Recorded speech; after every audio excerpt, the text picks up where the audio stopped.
Yay, the weather has finally broken and we're probably outside, but I want you to be aware of this. Tree lines, okay? Grass and brush. That's like the party place for ticks. It's not going to change where we work or how we work, but it really should change the way we look at ourselves as well as our pets. Of course, we all know there are lots of myths when it comes to the proper way to remove an embedded tick. Some people think you have to torture the tick, you've got to burn it, put alcohol.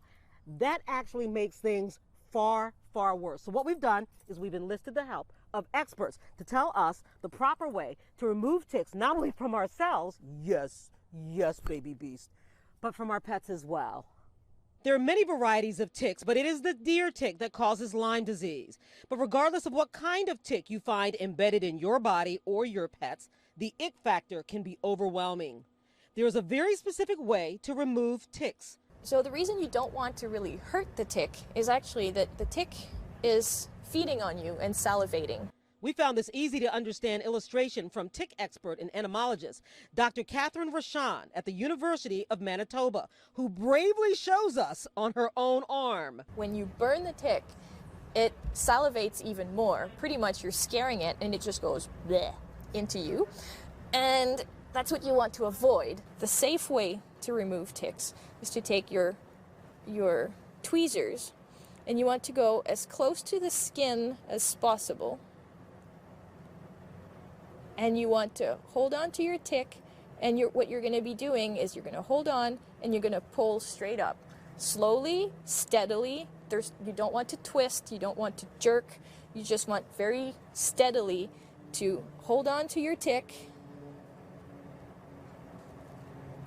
like this and pull up like that. If you say, oh no, it's part of the head is still embedded, leave it. Once you have removed at least the body part of the tick, there's no more ability for that tick to live, and it will eventually die.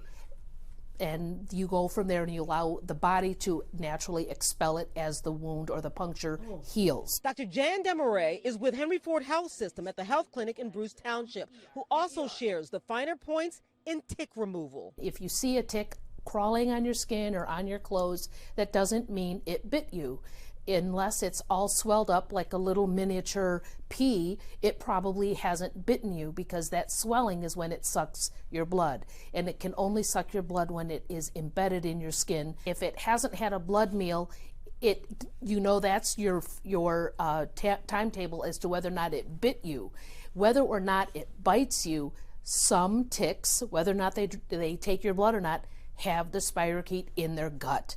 And the only way to know is to see whether or not that tick caused Lyme's. So this is nymph or baby tick season. Those little buggers are no bigger than a pinhead. So you may not even notice you've been bitten. If you work outside, keep in mind, ticks love tree lines and brush. Those are their big hangouts. Of course, your pets as well.